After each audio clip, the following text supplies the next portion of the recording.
Hey folks, so today was a big day. We got our septic system installed. Two 1,000 gallon concrete tanks and one 500 gallon concrete tank, which is a pump tank. And everything, all the tanks are over here, and then the pump tank is going to pump everything over into this bin over here that's basically filled with a bunch of sand. It's basically a just huge filter. So I will basically take you over there to see it. So give me a sec. Okay, so here is the tanks. As you can see, they will eventually connect that into the house right there. So this is the first 1,000 gallon tank. It's about 4 feet tall, and then it's connected to a second 1,000 gallon tank,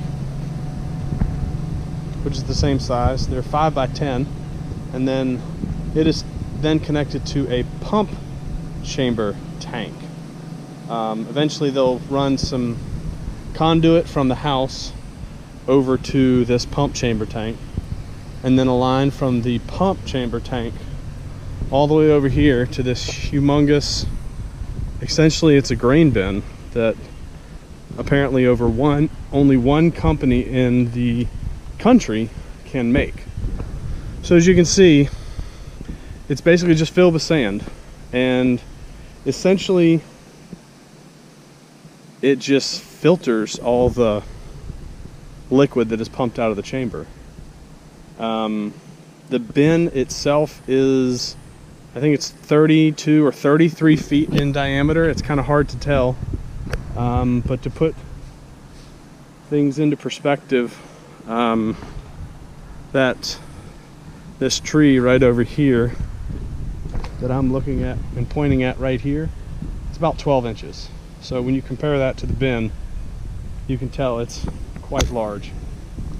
So I think the next piece of this is they will put in a bunch of rock, and after they get in a bunch of rock, then they will connect the pressure line from the pump tank to basically a network of PVC pipes that will then drain into the drain field. And they cap it off, put a bunch of sand around it, and I guess then it's our responsibility to seed it and get some grass on it. So anyway, we've made a lot of progress today and look forward to moving in. See ya.